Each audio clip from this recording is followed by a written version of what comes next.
Hello दोस्तों, स्वागत है आप सभी का स्टॉक चरित्र में। तो आज हम लेकर आए एक नया सेक्टर, टेलीकॉम सेक्टर। और इसमें हम जानने की कोशिश करेंगे कि टेलीकॉम सेक्टर के अंदर क्या क्या चीज़ें आती हैं,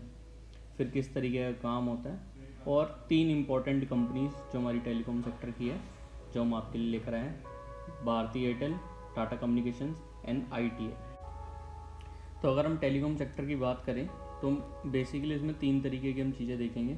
पहला है हमारा मोबाइल जो कि वायरलेस है, दूसरा हमारा फिक्स्ड लाइन की बात करेंगे, और इंटरनेट सर्विसेज की बात करेंगे। तो जो हमारा वायरलेस जो है, जो मोबाइल आजकल हम यूज़ कर रहे हैं सारे लोग, उसके बाद मोबाइल के अलावा हमारे आजकल लैपटॉप्स, आईपैड्स, टैबलेट्स, वो भी हमारे जो टेलीकॉम कनेक्टिविटी के साथ आ रहे हैं। तो जितने भी ऐसे डिवाइसेस हैं जिसके अंदर हमारा वायरलेस जो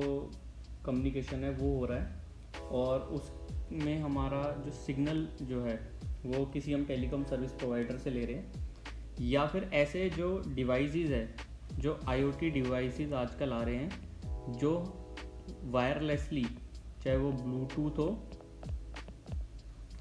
या वो कोई और NFC हो या और कोई भी ऐसी टेक्नोलॉजी हो जिसमें एक डिवाइस से दूसरे डिवाइस पे कनेक्ट हो और उसके थ्रू हम बात कर पाए, जिसमें एयरवेव का काम हो, तो वो सारा हमारा मोबाइल वायरलेस में आता है। फिक्स लाइन की बात करें हम, तो जो हमारे घर के अंदर जो पहले ब्रॉडबैंड का जैसे लगा होता था, या जो हमारे टेलीफोन कनेक्टिविटी थी, वो सारा हमारा फिक्स लाइन के अंदर आता है, जैसे कि ऑफिस में थे, या और मतलब इससे रिलेटेड की पूरा एक लिंक सेटअप कर रखा है उन्होंने, पूरी एक कंपनी है, उसके अंदर 500 मतलब एम्प्लॉयज़ बैठते हैं, सबके पास अपना अपना फ़ोन है, लैंडलाइन, या पूरा हमारा जैसे कि आप कोई इंडियन रेलवेज़ का ले सकते हो। तो इनके जो कनेक्टिविटी है वो उन्होंने अपने आप बना रखी है फिक्स लाइन के थ्रू। तो सेकंड हमारी ये है, और तीसरी है जो हमारी इंटरनेट सर्विसेज है। आजकल इंटरनेट सर्विसेज में बहुत सारी कंपनीज जो हैं पार्टिसिपेट कर रही है। हमारा जियो भी है, एयरटेल भी है, एक्साइटल भी है, उसके बाद सिफी भी है, और ऐसे ही और बहुत सारे, डेन भी है, हैथवे है। तो ये सारी कंपनी जो है हमारी जो इंटरनेट सर्विस प्रोवाइडर्स हैं आजकल वो है। और अगर हम इसकी बात करें तो जियो रिलायंस इंडस्ट्रीज़ का है, हमारा डेन एंड हैथवे ये दोनों भी रिलायंस इंडस्ट्रीज़ के हैं। तो इस तरीके के काम है। अब इसमें भी अगर हम आगे बात करें फर्दर तो बहुत सारी चीज़ें हैं, लेकिन इतना डीप जाने की ज़रूरत नहीं है, तो हम आगे चर्चा करते हैं। अगर हम वायरलेस और वायरलाइन जो हमारे सब्सक्रिप्शन है उसकी बात करें, तो जिसकी ब्लू वाला वायरलेस के लिए और ऑरेंज वाला वायरलाइन के लिए, तो फाइनेंशियल ईयर 2011 में अगर हम देखें तो 96% लोगों के पास लगभग वायरलेस था, और तब से लेके अभी तक लगभग 10 साल जो हमारे गुजरे हैं उसमें ये वाला जो हमारा वायर लाइन वाला जो था वो श्रिंक होके 4.10 से 1.72 हो गया, और दूसरा जो हमारा सेगमेंट है वो 95.90 से बढ़कर 98.28 हो चुका है। अगर हम अर्बन एरिया और रूरल एरिया की बात करें तो पहले हमारा अर्बन एरिया में ज़्यादा कनेक्टिविटी थी, लोगों के पास जो सब्सक्रिप्शन थे, फ़ोन थे 2011 के आसपास, और अगर हम आज देखें तो वो श्रिंक होके 55 हो गया है। अब यहाँ पे मैंने वर्ड यूज़ किया है श्रिंक, लेकिन बेसिकली अगर आप बात करो तो अगर हम जो एग्जैक्ट नंबर होते हैं जो उसमें बात करेंगे तो ये वाला नंबर जो है उससे बढ़कर ही आज की डेट में कंज्यूमर्स होंगे। लेकिन परसेंटेज वाइज अगर हम देख रहे हैं तो जो रेवेन्यू शेयर आ रहा है कंपनीज के पास वो रूरल एरिया से पहले के मुताबिक बहुत ज़्यादा बढ़ गया है। अगर हम नेशनल डिजिटल कम्युनिकेशन पॉलिसी की बात करें जो कि 2018 में आई है, तो उनके बेसिकली 3 जो है पॉइंट्स है: connect India, propel India and secure India. तो जैसे कि आप सब जानते हैं, जब से 2014 से वाली गवर्नमेंट हमारी बनी है, और उससे भी पहले से जब से हमारा आधार कार्ड का स्टार्ट हुआ था 2010 के आसपास, और उसके बाद धीरे धीरे चीज़ें जो हैं इंडिया में सारी डिजिटलाइजेशन की तरफ हमारी जाने लगी। तो तब से एक रिक्वायरमेंट थी कि कोई एक नेशनल लेवल पे कम्युनिकेशन पॉलिसी हो, और जो हमारे देश का जो कम्युनिकेशन सिस्टम है क्योंकि किसी भी कंट्री की ग्रोथ के लिए जो इम्पोर्टेंट चीज़ है वो सबसे ज़्यादा ज़रूरत है वो है कम्युनिकेशन की। अब कम्युनिकेशन किसी भी तरीके से और माध्यम से हो सकता है, वो रोड्स के थ्रू हो सकता है, वो सी ट्रैवल के थ्रू हो सकता है, वो हमारा एयर कनेक्टिविटी के थ्रू हो सकता है, फिर वो हमारा रेल कनेक्टिविटी के थ्रू हो सकता है, मोबाइल कनेक्टिविटी के थ्रू हो सकता है, उसके बाद हमारा रिलीजियस जो ट्रैवल है उसके थ्रू हो सकता है, उसके बाद जो हमारे अनएक्सप्लोर्ड एरियाज़ हैं या जो इंडिया में बहुत सारी हमारी जो ऐसी जगहें हैं जहाँ पे टूरिज़्म हो सकता है, तो वो एक जो टूरिज़्म है, तो ये सारी जो चीज़ें हैं ये हमारा कम्युनिकेशन का पार्ट है। और ये कहीं ना कहीं इसके स्ट्रॉन्ग होने के बाद ही जो कंट्री की जो डेवलपमेंट है वो फास्टर एंड फास्टर स्पीड पे होती है। तो इसमें से किसी एक पॉइंट जो कि हमारा टेलीकॉम है, तो उसके ऊपर गवर्नमेंट ने जो फोकस करके जो नेशनल डिजिटल कम्युनिकेशन पॉलिसी बनाई, उसके अंदर जितने भी इंडिया में ग्राम पंचायत है उसको हमें कनेक्ट करना है फाइबर ऑप्टिक्स के थ्रू, जिससे कि वहाँ पे हाई स्पीड इंटरनेट रहे और जो सुविधा शहर के लोगों को होती है कि वो फटाफट जो हमारा डिजिटल सिस्टम है उस पर आधार पे अपने डॉक्यूमेंट्स अपलोड करके या ई वेरीफाई कर सकते हैं, ई KYC कर सकते हैं, या बैंकिंग सर्विसेज जो है वो सारी डिजिटली यूज़ कर सकते हैं, किसी से पेमेंट मंगवाना। तो इस चीज़ से जो ये वहाँ पे जो हमारे ग्राम पंचायत में जब फाइबर पहुँचेगा और वहाँ पे डिजिटल कनेक्टिविटी होगी फास्टर स्पीड पे, तो वहाँ पे जितने भी लोग हैं उनको कहीं बैंक नहीं जाना पड़ेगा किसी से पेमेंट लेने या देने के लिए, वो भी डिजिटली अपना जो व्यापार है वो कर पाएंगे। साथ में वो भी ई-कॉमर्स के थ्रू जुड़ेंगे और अपना जो व्यवसाय है उनका जो वो सामान बनाते हैं उसको सेल कर पाएंगे। तो इसलिए आज की डेट में जो टेलीकॉम जो कनेक्टिविटी है, जो हमारी नेट की स्पीड है, वो बहुत ज़्यादा ज़रूरत है। क्योंकि जिस हिसाब से अभी जो लॉकडाउन लगा हुआ है, आप देख रहे होगे कि IT कंपनी सारा का सारा जो उनका काम है वो घर से हो रहा है, वर्क फ्रॉम होम चल रहा है, और उसके लिए सबसे ज़्यादा इम्पोर्टेंट क्या है, जो हमारा टेलीकॉम कनेक्टिविटी। तो ये इम्पोर्टेंट है। और अभी तक अगर आप देखें कि पिछले साल से लेकर अभी तक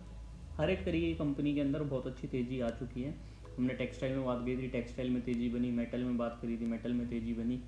उसके बाद हम बहुत पहले से और अलग अलग तरीके के स्टॉक्स की बात कर रहे हैं, केमिकल की बात कर रहे हैं, फिर हमारा जो टेक्सटाइल के और जो हमने पहले लिए थे उनकी बात करें, तो ऐसे डिफरेंट काइंड्स के जो हमारे जो स्टॉक्स हैं हमने उन सब की बात करते हुए आ रहे हैं अपने चैनल टेलीग्राम पे भी। तो उनमें बहुत अच्छी हमें तेज़ी देखने को मिली। और सिर्फ एक यही सेक्टर नहीं है, और भी सेक्टर हैं जिनको भी चलना बाकी है, लेकिन जो हमें लगता है कि जो अब सबसे तेज़ जो सेक्टर जो चलेगा वो हमारा जो टेलीकॉम सेक्टर है वो चलने वाला है। पावर हम देख चुके चल चुका है, फार्मा हम देख चुके हैं चल चुका है, इसके बाद हम चीनी का सेक्टर देख चुके हैं कि वो चल चुका है, टेक्सटाइल देख चुके हैं, ऑटोमोबाइल देख चुके हैं, फूड इंडस्ट्री देख चुके हैं, केमिकल देख चुके हैं। तो अब जो हमारा जो सेक्टर चलने वाला है उसमें सबसे इम्पोर्टेंट सेक्टर है टेलीकॉम सेक्टर। तो आज हम आपके लिए 3 कंपनी लेकर आए हैं। तो आज की हमारी पहली कंपनी है भारती एयरटेल। तो लगभग हमारे पास 2002 के स्टार्टिंग से लेकर अभी तक का चार्ट है, और हमने मंथली चार्ट खोल रखा है कि एक कैंडल जो है वो मंथली की है। और जो कंपनी ने 2008 में अपना एक टॉप बनाया था, हमने देखा कि वो 2019 के मिड में जाके कहीं ने कंपनी ने उसे काटा, और उसके बाद उसी लेवल पे अभी काम चल रहा है। अगर हम लोअर साइड पे देखें और अपर साइड पे देखें तो हमने 2 लाइन ड्रॉ करी है। ये एक हमारा रेजिस्टेंस लेवल है और ये हमारा सपोर्ट है। तो दोनों ही जो है लेवल उसको चार्ट ने बहुत अच्छे से मेंटेन रखा और वहीं पे कहीं ना कहीं काम किया है। जैसे कि एक बारी ये 2, 3 और लगभग यहाँ वाले जो ये 4 है ये भी इसी के आसपास है। तो आप मान सकते हैं कि लगभग 7 बारी कंपनी ने इसी लेवल के आसपास में सपोर्ट लिया, और उसके बाद एक अच्छी तेज़ी जो हमने ये देखी, ये अच्छी तेज़ी थी। उसके बाद से अभी कहीं इस लेवल के आसपास जो हमारी सपोर्ट बन रही है, जिससे कि हम ऊपर जाने के लिए रेडी हो जाए। अगर आप वॉल्यूम प्रोफाइल देखें तो 2009 में जब ये वाली तेज़ी आई तो उसके बाद से बहुत अच्छी वॉल्यूम इस कंपनी में आ रही है, जो कि हमें ये भी दिखा रही है कि इस कंपनी में रेगुलरली ट्रेड हो रही है और बहुत अच्छी वॉल्यूम के साथ ट्रेड हो रही है।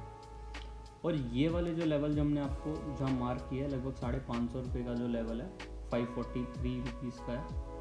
तो इसके ऊपर का जो यहाँ से लेके और जो ये 600 की जो हमारी रेंज है, ये 60 रुपये का जो रेंज है ये बहुत इम्पोर्टेंट एक रेंज है।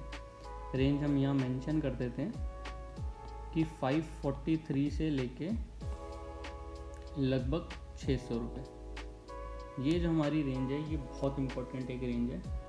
और अगर हम इसी रेंज में आगे आने वाले एक आध महीने अगर हम काम करें, जो कि अभी करेंगे, और हो सकता है कि 2 महीने से पहले ही हम इस रेंज को काट के ऊपर निकल जाए, तो ये वाली एक इम्पोर्टेंट रेंज है, आप इसको देख सकते हैं। और जब हम यहाँ से निकलेंगे तो हम इतनी तेज़ी से ऊपर जाएंगे कि आपको यकीन नहीं होगा कि जो एयरटेल पिछले 12 साल में नहीं चला था वो इतना अच्छा कैसे चल रहा है। तो इस स्टॉक पे आप नज़र बना के रख सकते हैं और अपने फाइनेंशियल एडवाइज़र की हेल्प से कि इसमें किस लेवल पे उनके हिसाब से पोजीशन बनानी चाहिए, क्योंकि मेन आपको जो भी डिसीजन लेना है वो आपका खुद का होगा और आपके फाइनेंशियल एडवाइज़र का होगा। हम आपको सिर्फ एजुकेशनल एनालिसिस देते हैं। अगर हम इसके डेली चार्ट की बात करें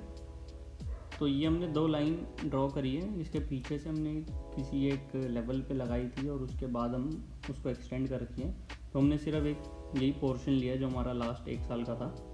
पूरा लेना पॉसिबल नहीं था। तो ये जो हमने जो 2 लेवल लगाए हैं, जो एक ये वाली लाइन है और एक ये वाली लाइन है, ये इसलिए लगाई है कि कंपनी जब नीचे से ऊपर की तरफ चली थी तो रेगुलरली इसी लेवल पे कहीं सपोर्ट बनाया और फिर इतनी ऊपर गई, यहाँ पे 1-2 बारी टच हुई और वापस इसी लेवल के ऊपर आके कहीं यहीं काम किया है। तो ये वाली लाइन एक इम्पोर्टेंट सपोर्ट बन रही है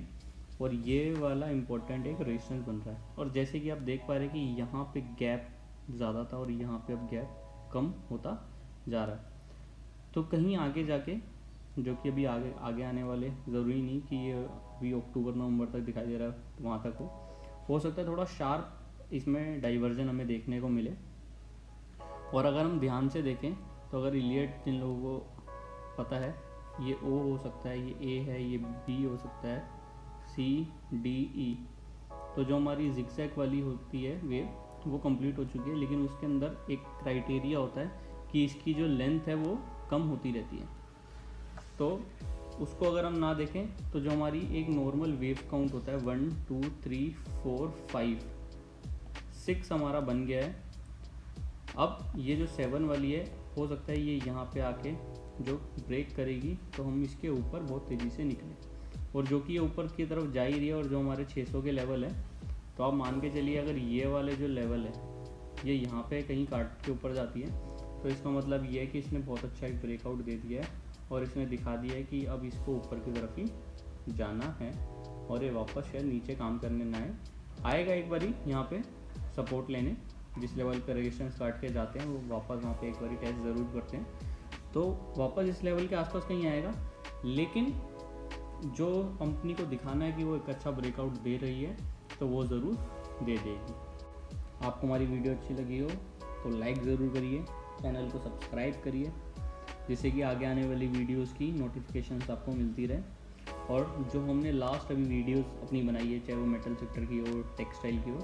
तो उसमें भी हमने अभी रिसेंटली अपने टेलीग्राम चैनल पे शेयर किया है कि किस तरीके के रिटर्न्स हमें मिले हैं। जैसे कि मेटल सेक्टर में हमारे लगभग जो हमने 1 मई को शेयर करी थी तो उसमें 5 ट्रेडिंग डे में लगभग 9% का हमें रिटर्न देखने को मिले एवरेज में 4 स्टॉक के, और उसी में निफ्टी सिर्फ 1% के आसपास चला। तो आप कंपैरिजन भी आपको देखने को मिलेगा कि जो स्टॉक्स हम बता रहे हैं उसका निफ्टी के साथ किस तरीके का कंपैरिजन रहा है और किस तरीके का काम उसमें हो रहा है। Thank you, have a nice day.